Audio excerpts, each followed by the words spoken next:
이 순종이란 단어와 또 공경이란 단어는요, 모든 인간관계를 아름답게 만드는 단어이고 사람과 사람 사이를 행복하게 만드는 단어고, 이 땅에 살면서 죽어서 가는 천국은 믿음으로 가지만 이 땅에서 사람과 사람 사이에서 천국을 경험하게 만드는 단어거든요. 여러분, 어떤 사람을 만나든 단지 부모님에게만 순종하고 아버지 어머니에만 공경하는 것이 아니라 부모님을 순종하고 공경하는 그 삶의 태도로 만나는 모든 사람에게 순종하고 공경하면 여러분이 만나는 모든 인간관계를 통해서 천국을 경험하게 될 줄 믿습니다. 아멘. 여러분, 하나님은 사람을 이 퍼센티지로 행복을 느끼도록 창조하지 않았어요. 무슨 말이냐면 이런 거예요.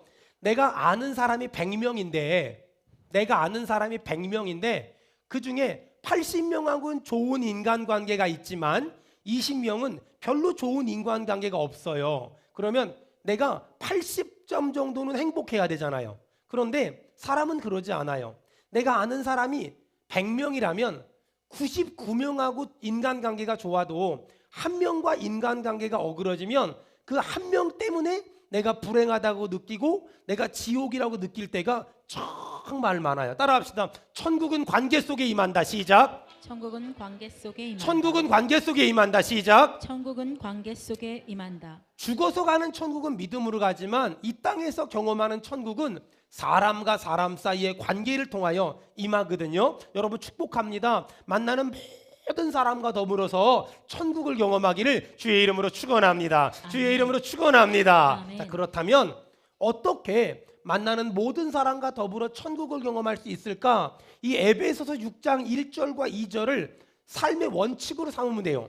대부분의 사람들은 부모님에게만 순종하고 또 부모님에게만 공경하라 이렇게 말하는데, 이것은 삶의 태도 같은 거예요.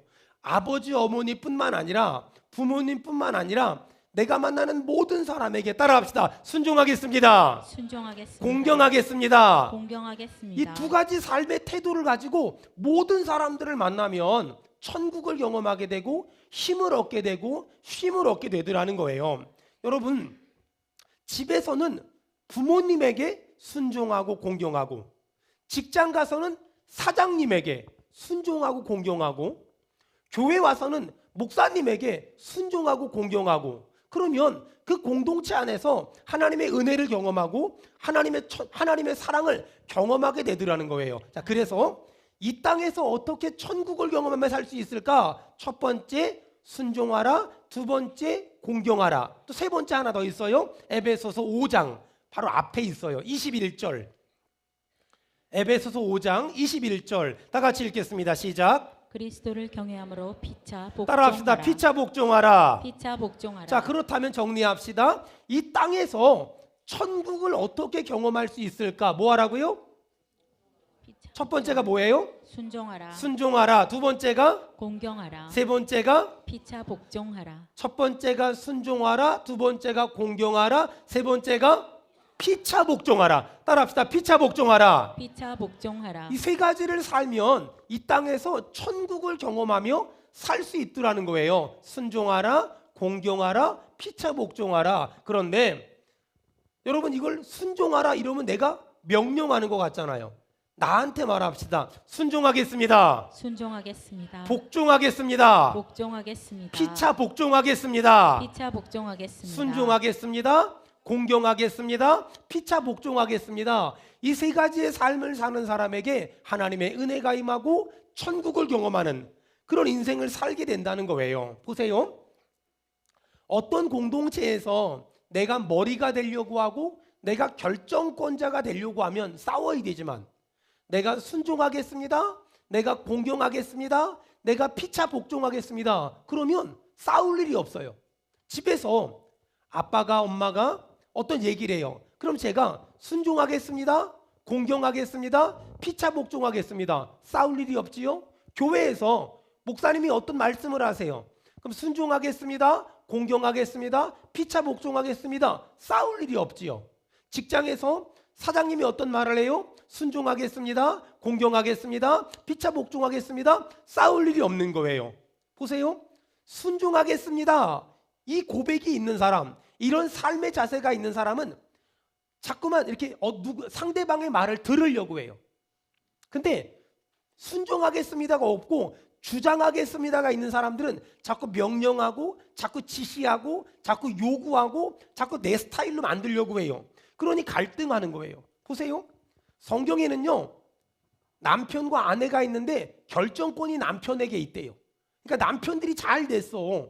믿음 좋은 남편들이 막 그러는 거예요. 이것 봐, 목사님이 오늘 설교하시는데 가정의 결정권은 남편에게 있다 그러지. 내 말 잘 들어. 다 내 앞에서 꿇어. 이제는 내가 말하는 대로 다 당신도 애들도 그대로 움직여. 여러분, 결정권이라는 건 이런 의미가 아니에요. 결정권이라는 건 뭐냐면요, 하나님이 결정권을 남편에게 주신 이유는 마음대로 멋대로 하라는 것이 아니라 이런 개념인 거예요. 가족을 어떻게 하면 행복하게 만들 수 있고, 가족을 어떻게 하면 잘 보살필 수 있고, 가족을 어떻게 하면 잘 지킬 수 있을까, 거기에 결정권을 쓰라는 거지 내 마음대로 내 멋대로 살려는 게 아니에요. 여러분, 축복합니다. 정말 축복합니다. 가정에서도 교회에서도 직장에서도 따라합시다. 순종하겠습니다. 순종하겠습니다. 공경하겠습니다. 공경하겠습니다. 피차 복종하겠습니다. 피차 복종하겠습니다. 여러분, 이렇게 살길 축원합니다. 아멘. 이게 신앙생활 잘하는 거예요. 보세요. 여기 사업하는 분들, 직장에서 직원들이 무슨 말을 하잖아요. 오늘 성경에 보니까 순종하겠습니다, 공경하겠습니다, 세 번째가 중요해요. 피차. 내가 사장이니까 직원들은 내 말 들어야 돼. 또 직원들은 당신은 내가 일하니까 내 말 들어야 돼. 이렇게 하면 안 돼요. 피차 복종하는 거예요. 사장님이 회사에 가서 직원들이 무슨 말을 하면 잘 들어요. 제발 직원들이 말을 하면 좀 들으세요. 제발 아내가 말을 하면 들으세요. 저한테 하는 말이에요. 들으세요. 들어. 아내가 말을 하면 들어요. 직원들이 말을 하면 들어요. 들어야 돼요. 들어야 그때 관계가 형성이 되는 거거든요. 믿음이 좋은 사장님이 직원들이 무슨 말을 하면 듣는단 말이에요. 그리고 직원들을 존경해 준단 말이에요. 여러분, 그런 직장에 다닌다면 직원들이 사장님을 속이지 않아요. 직원들이 사장님한테 무례하지 않아요. 사장님이 직원들의 말을 들어주고 사장님이 직원들을 존경해 주면 직원들이 사장님 원하는 그 이상의 결과물을 만들어낸단 말이에요. 그러면 그 회사가 잘 될 수밖에 없고요. 그 사업장이 잘 될 수밖에 없어요. 여러분의 사업장에 이 복이 임하기를 축원합니다. 아멘. 저희 교회도 부교육자들이 많이 있잖아요. 부교육자들을 위해서는 다 기도하는 건, 하나님, 나를 만난 것이 저들에게 시간 낭비가 되지 말게 하시고 정말 축복이 되게 하시고, 내가 담임 목사로서 우리 교회 부교육자들을 잘 존경해주고 저들이 하는 말을 듣고 순종할 수 있는 마음을 주시고, 저들의 인생에 내가 장애물이나 걸림돌이 아니라 디딤돌이 되게 도와주시옵소서. 아멘. 여러분, 이게 제 늘 기도예요. 어찌 보면 지금 이 시대는 순종, 공경, 복종 이란 단어가 마치 버려진 단어 같고 무시되는 단어 같아요.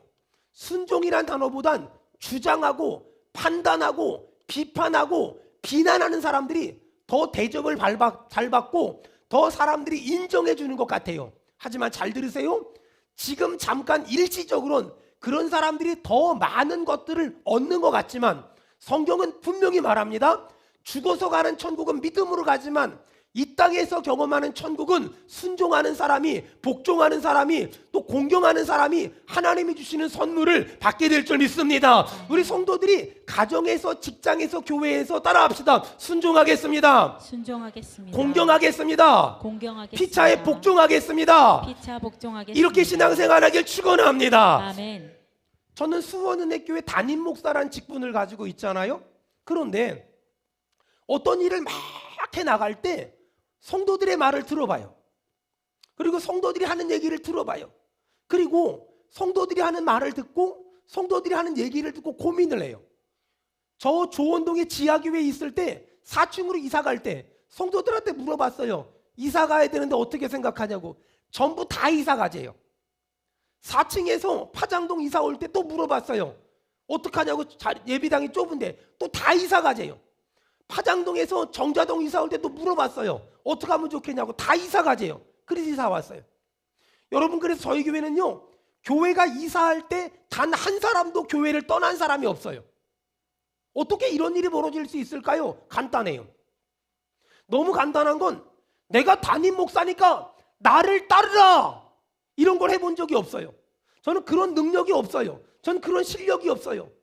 저는 목사는 성도들의 말을 듣고 성도는 목사의 말을 듣는 거예요. 피차 복종하는 거예요. 나는 목사니까, 나는 그 신학을 전공했으니까, 난 이만큼 목회했으니까, 난 이만큼 사역했으니까 당신들이 뭘 알아? 날 따라와. 단 한 번도 일해본 적이 없고 앞으로도 이럴 마음이 없어요. 엊그저께 저희 교회는 지하 예배실을 전부 벽을 터가지고 예배당을 좀 크게 만들어서 리모델링을 할 계획을 세웠어요. 근데 어저께 늦게까지 관련 부서들, 뭐 교육부, 무슨 부 부서장들을 제가 마지막으로 다 불렀어요. 그리고 물어봤어요. 이거 어떻게 하면 좋겠냐고. 그랬더니 막 애들 분방 공부도 해야 되고 막 해야 된다고. 결론이 어떻게 나냐면 트지 말았으면 좋겠대요. 제가 어떻게 했을까요? 제가 틀라고 준비를 다 했는데 트지 말재요. 아주 간단하게 트지 맙시다. 끝. 저희 교회는 또 안 트기로 했어요. 아주 간단해요. 저는 성도들이 말하면 잘 들어요. 복잡하지가 않아요. 목사님은 주장도 없습니까? 목사님은 고집도 없습니까? 목사님은 자존심도 없습니까? 없어요. 그런 거 별로 관심이 없어요. 우리 성도들이 원한다면 난 뭐든지 해줄 수 있어요. 뭐 그렇게 그런 게 대단하고, 뭐 그렇게 그런 게 대단하고, 뭐 그렇게 그런 게 중요해요. 전 그런 거 아무렇지도 않아요. 저는 제 마음속에 딱 한 가지만 있어요. 피차 복종하는 거예요. 나는 목사고 당신은 성도들이니까 내 말 듣고 따라와. 그런 거 없어요. 성도들은 저를 통해서 말씀하시는 하나님의 음성을 듣고, 저는 성도들을 통해 말씀하시는 하나님의 음성을 피차 복종하는 거예요. 여러분, 이런 공동체 안에서 천국을 경험하게 될 줄 믿습니다. 아멘. 그걸 믿음이라고 말해요. 그걸 신앙이라고 말해요. 여러분, 교회는 담임 목사가 주인이 아니잖아요. 교회는 담임 목사가 원하는 대로 끌고 가는 데가 아니잖아요. 교회는 담임 목사가 주장하는 것도 아니고 교회 성도들이 주장하는 것도 아니라 교회는 오직 주 예수 그리스도만 움직이는 줄로 믿습니다. 우리 믿는 사람 아멘 합시다. 아멘. 그걸 믿음이라고 말하고 그걸 신학이라고 말해요. 그러니까 단 한 번도 내가 계획하고 내가 생각한 거니까 나를 따르세요가 아니에요. 저보다 더 좋은 생각이 있으면, 저보다 더 옳은 생각이 있으면 저는 언제든지 어떤 상황에서든지 제 고집 꺾을 수 있고 제 주장 꺾을 수 있고 제 자존심 꺾을 수 있어요. 이유는 딱 하나예요. 내 뜻대로 되는 것보다 하나님의 뜻대로 되는 것이 더 중요하며, 하나님은 목사를 통해서만 말씀하지 않으시고 성도들을 통해서도 말씀하심을 저는 믿기 때문에 최선의 결과물을 만들어내기 위해서 나는 죽고 예수만 드러나면 그것이 하나님의 몸된 교회의 힘이고 능력이고 자랑인 줄 믿습니다. 아멘. 저는 그런 믿음이 있기 때문에 그런 데 대해서 너무 자유로워요. 너무 편안하고 너무 자유로운 거예요. 보세요.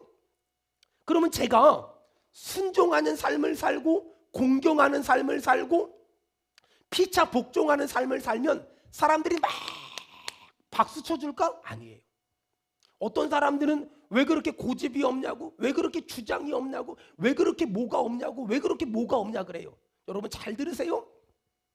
내가 순종하고 공경한다고 모든 사람이 박수 쳐주진 않지만 하나님은 박수 쳐주세요. 그러므로 가정에서 자녀는 부모에게 순종해야 되고, 교회에서 성도는 목사에게 순종해야 되고, 직장에서 직원들은 사장님에게 순종해야 되고, 반대로 가정에서 부모는 자식에게 순종해야 되고, 직장에서 사장님은 직원에게 순종해야 되고, 교회에서 목사는 성도에게 순종할 때 그 공동체가 피차 복종할 때 천국을 경험하게 될 줄 믿습니다. 아멘. 여러분, 특별히 오늘은 어버이 주일이잖아요. 부모를 공경한다는 건 뭐냐면요, 부모를 존경한다, 또 부모를 귀하게 여긴다, 또 부모를 소중히 여긴다, 부모님의 허물을 덮어준다, 이런 개념이거든요. 여러분, 이 어버이 주일을 맞아서 사실 저는 좋은 자식이 못 돼요. 좋은 어버이가 못 돼요.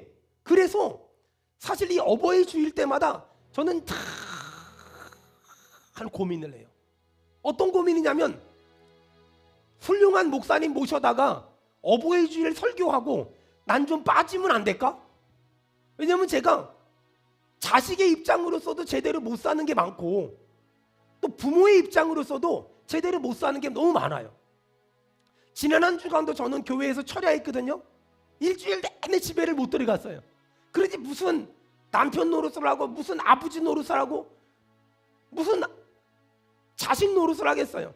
그러니까 이런 어버이 주일이 되면 정말 이 설교하는 게 너무 힘이 들어요. 또 저는 가정적으로 상처를 많이 받아서 사실 이 어버이 주일 되면 좀 많이 어깨가 무거운 그런 사람이에요.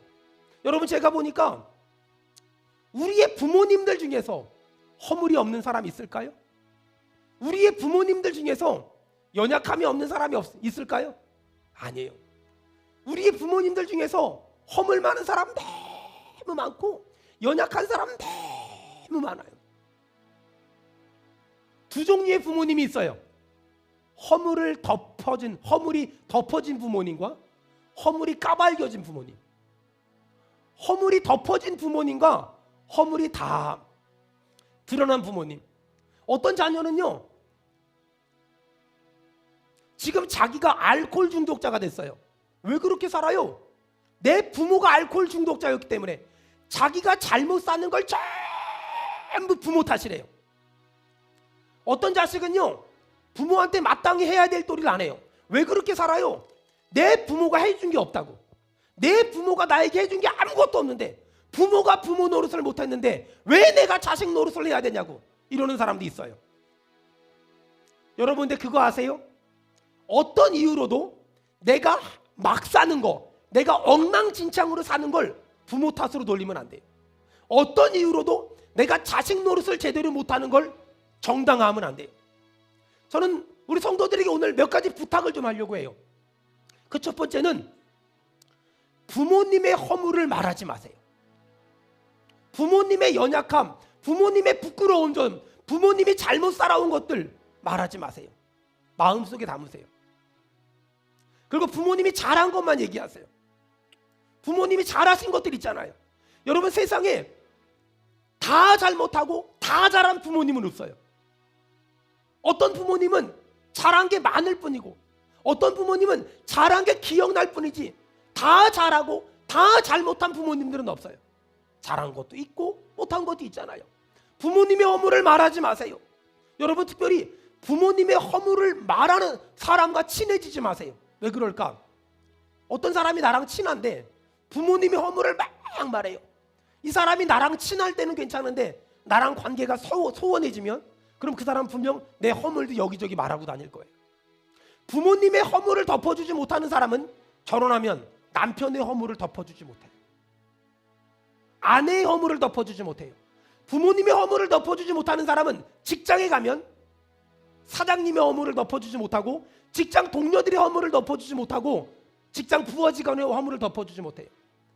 부모님의 허물을 덮어주지 못하는 사람이 교회 가잖아요. 목사님의 허물을 덮어주지 못하고 믿음의 동역자들의 허물을 덮어주지 못해요.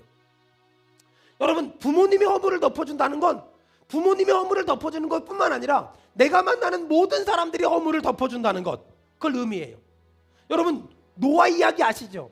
노아가 홍수가 끝난 다음에 포도주를 잔뜩 먹고 뻘거벗고 잠을 잤어요. 근데 그 모습을 함이 봤네?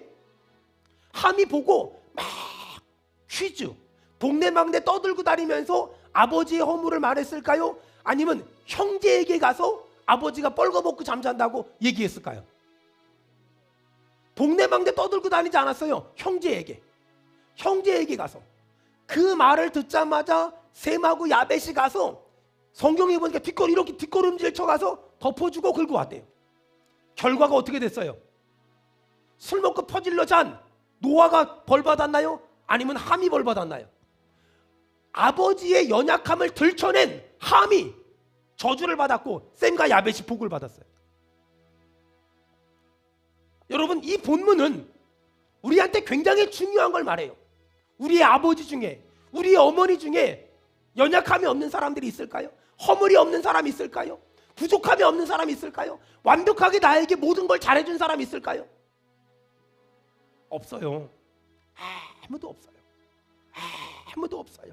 정말 아무도 없어요. 그렇다면 오늘부터 여러분 이렇게 하세요. 부모님의 허물은 다 덮으세요. 마음에 묻으세요. 그리고 부모님이 잘한 것만 막 떠들고 다니세요.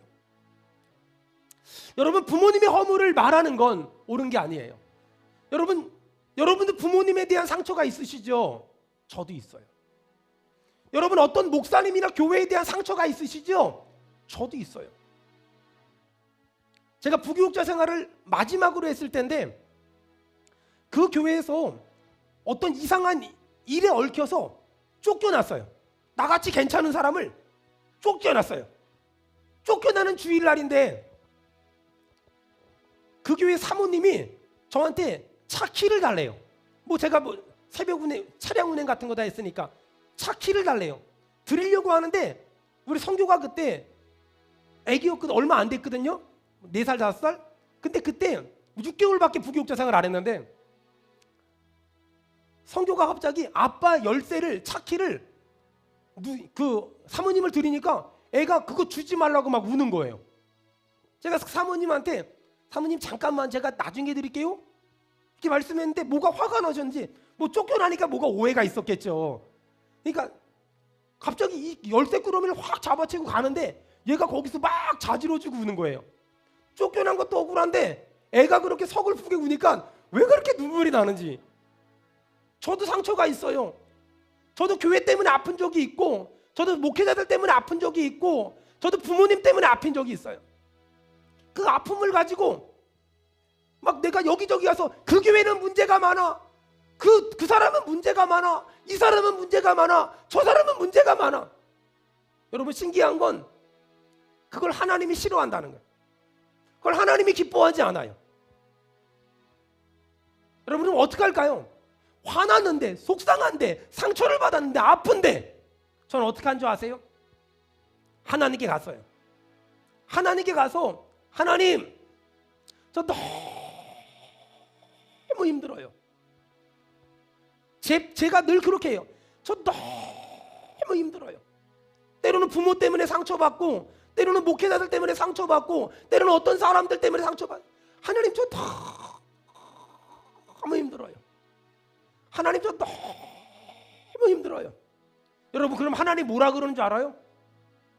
뭐가 힘들어? 난 십자가도 졌는데 이러지 않아요. 하나님 뭐라 그러는 줄 알아요? 너 정말 힘들었구나. 너 정말 힘들었겠다.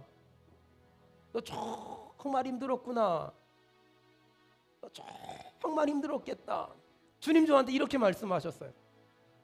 선교사 생활을 마무리할 때도 그 선교단체와의 관계 가운데 오해가 있어서 제가 선교사의 직분을 내려놓을 때도 죽을 만큼 힘들었어요. 하나님 너무 힘들어요. 그때 하나님은 너 많이 힘들었구나. 너 정말 힘들겠다. 그런 오해 때문에 그 교회에서 쫓겨났을 때도 하나님 많이 힘들어요. 너 많이 힘들었구나. 너 정말 힘들었겠다. 교회를 개척해서 지금까지 목회하면서도 왜 사람 때문에 힘들지 않고 왜 사람 때문에 아프지 않았겠어요? 그때마다 어떤 사람 붙잡고 형구야 니네 누나 때문에 목사님이 힘들어 죽겠다 이래 본 적이 없어요. 힘들다 얘야. 한 번도 그래 본 적이. 어떤 사람 붙잡고 이 사람 때문에 김 집사님 때문에 힘들어 죽겠다고 이 집사님 때문에 힘들어 죽겠다고 단 한 번도 말해본 적이 없어요. 어떻게 해결한 줄 아세요? 힘들 때마다 하나님한테 가는 거야. 하나님 너무 힘들어요. 하나님 뭐라 그러는지 알아요? 너 많이 힘들었지? 너 많이 힘들었겠다. 너 많이 힘들었지? 너 많이 힘들었겠다. 여러분 잘 들으세요. 부모님의 인생을 너무 객관적으로 평가하지 마세요. 부모님의 인생을 너무 객관적으로 평가하지 마세요. 그분이 누구처럼 잘해준 적은 없고 누구처럼 잘해주지도 않았지만 그분은 그게 최선이었잖아요. 그냥 그분은 그게 최선이었잖아요. 저는 부모님과의 관계가 회복되지 않은 채로 교회 생활도 열심히 하고 신앙 생활도 열심히 하고 사람들에게도 잘하고 또 막 잘하는 사람들이 있어요. 여러분, 보이는 부모에게 순종하지 않으면서 보이지 않는 하나님께 어떻게 효도하겠어요? 여러분, 다시 우리 마음 가운데 회복이 됐으면 좋겠어요. 부모님의 허물은 다 덮어주세요. 그리고 오늘부터는 내 부모님이 잘한 것만 막 얘기하세요. 그래서 다른 사람들이 막 그렇게 생각하는 거, 와, 저 집 아빠는 진짜 좋은 사람인가 보다. 근데 나중에 알고 보니까 알코올 중독이야. 알코올 중독인데 가끔은 술 깼을 때 통닭 사준 적 있잖아. 제가 보니까 술을 안 먹는 사람들은 통닭도 잘 안 사주는데 술을 먹는 사람들은 술 기운에 용돈도 줘. 근데 예수 잘 믿는 아빠들은 늘 맨정신이기 때문에 뭘 안 줘. 그렇다고 먹으라는 건 아니니까. 그렇잖아요. 우리 인생이 그렇다니까는요. 부모님이 잘 못한 건 다 덮어요. 다 덮어. 다 덮어. 우리 옆 사람 얼굴 보고 한마디 합시다. 다 덮어줍시다. 시작. 다 덮어요. 다 덮어요. 그리고 부모님이 잘한 것만 막 얘기하고 다니는. 여러분, 그러면 어떻게 되는 줄 알아요? 하나님이 복을 주는데, 자, 에베소서 6장 3절. 오늘 이 에베소서 6장 3절의 복이 우리 성도들과 성도들의 가정과 사업장과 자녀와 인생 가운데 오늘 여러 가지 이유 때문에 예배를 못 온 사람에게까지도 오늘 이 에베소서 6장 3절의 복이 있기를 주의 이름으로 축원합니다. 주의 이름으로 축원합니다. 아멘. 자, 다 같이 읽겠습니다. 시작. 이로써 내가 잘되고 땅에서 장수하리라. 다시 한번 읽겠습니다. 시작. 이로써 내가 잘되고 땅에서 장수하리라. 거기 두 가지 복이 나오지요. 어떤 복이에요? 잘되고 장수하리라. 여러분, 제가 잘되고 하면 아멘하고 장수하리라 하면 아멘합시다. 잘되고 아멘. 장수하리라. 아멘. 할렐루야. 아멘. 야, 어떻게요? 순종하고 공경하고 피차 복종하면 잘되고 장수한대요. 할렐루야. 아멘. 다시요. 뭐 하면은요? 순종하고 공경하고 피차 복종하면 잘되고 장수한대요. 아멘. 야, 여러분, 잘 되길 원하십니까? 그러면 여러분 뭐 해야 돼요? 다시 부모님 말씀에 순종하고 부모님을 공경하고 부모님에게 피차 복종하세요. 그러면 잘 되고 장수한대요. 그러니까 장수한다는 건 나중에 하고요. 그러니까 잘 된대요. 여러분, 야, 가정에선 부모님에게 순종하고 공경하고 복종하고, 교회에선 목사님에게 순종하고 복종하고 또 공경하고, 직장에선 사장님에게 순종하고 복종하고 공경하고, 반대로 목사는 성도들이 무슨 말하면 순종하고 복종하고 공경하고, 직장에서는 직원들이 무슨 말하면 순종하고 복종하고 공경하고, 가정에서는 자녀들이 무슨 말하면 순종하고 복종하고 공경하면 어떻게 된다고요? 어떻게 된다고요? 잘되고 그 다음에 어떻게 된다고요? 장수하리라. 여러분, 잘 되는 복이, 장수하는 복이 임하기를 축원합니다. 아멘. 저는 너무 좋아요. 그래서 저는 목회하면서 늘 생각해요. 우리 성도들이 무슨 말 하잖아요. 그럼 저는 웬만하면 순종하고 웬만하면 복종하고 웬만하면 공경해요. 우리 성도들이 무슨 말 하잖아요. 그럼 그렇게 해요. 왜냐하면 하나님은 목사를 통해서만 말씀하시는 것이 아니라 저는 우리 성도들을 통해서도 말씀하신다고 믿어요. 여러분, 그럴 때 있지 않아요? 가끔 여러분 수요 예배 가기 싫고 금요 예배 가기 싫은데 갑자기 아들내미가 딸내미가 한마디 하죠. 엄마, 왜 교회 안 가? 이게 개소리로 들리십니까? 주님의 음성으로 안 들리십니까?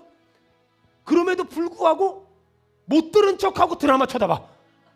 배 깔고 소파에서 꾸벅꾸벅 조는 척하고 눈 딱 감고 들리지 않을지어다. 들리지 않을지어다.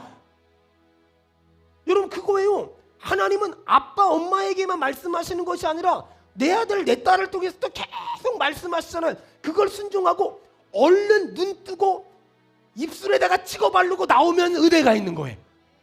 근데 그거를 못 들은 척하고 꾸벅꾸벅 졸고 있으면 별로 은혜가 없어요. 교회도 마찬가지예요. 목사가 목회를 하지만 성도들이 목사님 이건 이렇게 하는 게 어떨까요? 목사님 이건 이렇게 하는 게 어떨까요? 그러면 저는 그 말을 무시하는 게 아니라 네가 뭘 알아? 목사가 알지. 난 전공을 했는데, 나는 전공자인데, 내가 목회를 26년을 했는데 당신이 알긴 뭘 알아? 이렇게 하는 게 아니라 아 그래요? 아 그래요? 아 그래요? 아 그래요? 아 그래요? 아 그래요? 알겠어요. 제가요 한번 다시 고민해 볼게요. 제가 다시 생각해 볼게요. 그리고 그 말을 복종하잖아요. 피차 복종하잖아요. 그러면 어떻게 된다고요? 이 땅에서 천국을 경험하고요. 그런 사람에게 하나님은 잘되게 하시며 하나님은 장수하게 만들어 주실 줄 믿습니다. 이 복이 임하길 축원합니다. 아멘. 우리 교회가 이런 교회가 돼요. 목사는 성도 말 잘 듣고 성도는 목사 말 잘 듣고 가정이 이래야 돼요. 부모는 자식 말을 잘 듣고 자식은 부모 말을 잘 듣고 직장이 이래야 돼요. 직원들은 사장 말 잘 듣고 사장님은 직원들 말 잘 듣고 주여 우리 공동체가 그런 교회가 그런 공동체가 되게 도와주시옵소서. 아멘. 저는요 막 하나님이 하실 일이 기대가 돼요. 여러분 제가 지난주 금요일 날 세상에 저는요 잠을 좀 짧게 자는 편이거든요. 그래서 꿈을 꿔도 기억을 전혀 못하는데 세상에 제가 꿈을 꿨는데 중요한 건 기억을 해요. 제가 요즘에 지난주 한 주간 동안 계속 철야하고 좀 앞으로 당분간 철야하며 기도하고 있거든요. 어저께 집에 오래간만에 들어갔는데 이불 속에 들어갔는데 얼마나 편안한지. 제가 이렇게 사니 무슨 아빠 노릇을 하고 무슨 남편 노릇을 하겠어요. 근데 한 2시 반, 2시 40분까지 기도하다가 깜빡 잠들었는데 꿈속에서 제가 평생에 꿈 얘기를 안 하는데 오늘만 좀 너무 생생하니까 할게요. 꿈속에서 어떤 사람 둘이 와서 제가 막 꿈속에서 기도하는 거예요. 하나님 어떤 집사님이 힘들고요. 어떤 권사님이 힘들고요. 어떤 사람이 지난주 예배를 안 나왔고요. 어떤 청년이 지난주 예배를 안 나왔고요. 어떤 청년이 힘들고요. 어떤 집이 물질 때문에 힘들고 어떤 집이 지금 건강 때문에 힘들고요. 하나님 우리 교회가 지금 이렇게 예배당을 꾸며야 되고요. 막 기도하는데 꿈속에서도 그러고 기도하는 거예요. 근데 어떤 두 사람이 저한테 다가오더니 제 등을 이렇게 토닥거리면서 신실하다 신실하다. 네가 신학을 공부해서 지금까지 네가 교회를 개척해서 성도 한 사람 없을 때부터 지금까지 이렇게 사는 너 모습이 참 신실하다 신실하다. 그런데 그 말을 듣고 막 울었어요. 너무 많이 울었어요. 근데 그 사람이 이렇게 선물을 하나 상자를 이렇게 주면서 선물이라고 주더라고요. 그래가지고 그걸 받아가지고 딱 열려고 하는데 제 아내가 4시 반 됐다고 일어나라고 전화를 해가지고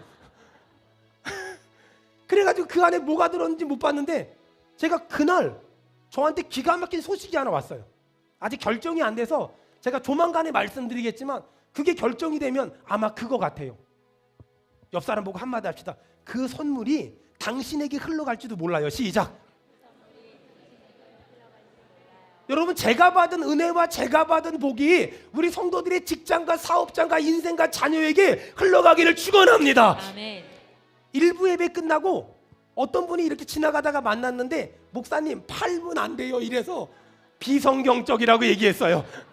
절대로 팔지는 않아요. 아까워서 안 파는 게 아니라 저는 목사기 때문에 못 팔아요. 우리 교회는 참 좋은 교회야. 봐봐요 여러분. 근데요 이게 느낌이 있어. 어떤 느낌이냐면 여러분 작년부터 분리개척시켜서 우리 은혜교회 어저께 유은성 전도사님 와가지고 우리 은혜교회 찬양 집회 했잖아요. 세상에 오늘 등록을 했는지 안 했는지 모르지만 어저께 8가정이 새로 왔어요.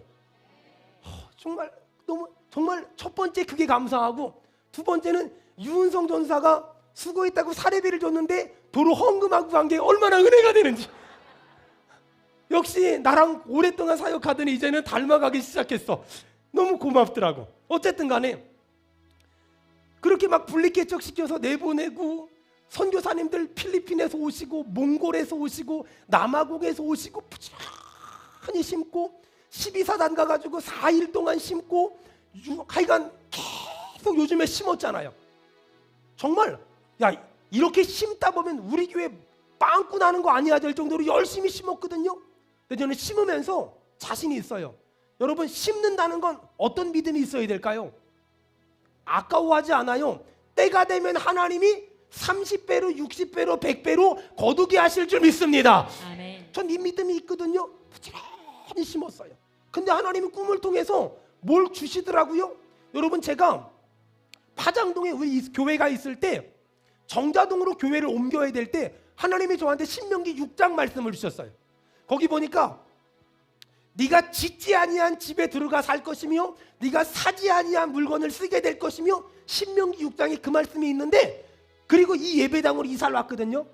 근데 그 꿈을 꾸고 하나님이 저한테 누가복음 6장 38절의 말씀을 묵상하게 하셨어요. 주라 그리하면 흔들어 눌러 넘치도록 하여 너희에게 안겨주리라. 이 말씀이 우리 교회에게 주신 말씀이며 여러분의 삶에 주신 말씀이 되기를 축원합니다. 아멘. 축원합니다. 아멘. 축원합니다. 아멘. 아브라함이 기도하며 기다렸더니 100세에 이삭 줬잖아요. 100세에 얻은 이삭을 하나님이 또 달래요 드렸잖아요. 여호와의 이레의 은혜를 주셨죠. 여러분 기대하세요. 하나님이 여호와의 이레의 은혜를 교회와 여러분의 인생 가운데 주실 줄 믿습니다. 오늘 이 말씀을 믿음으로 받아들이는 사람마다, 가정마다, 직장마다, 인생마다, 자녀마다 임하기를 축원합니다. 아멘.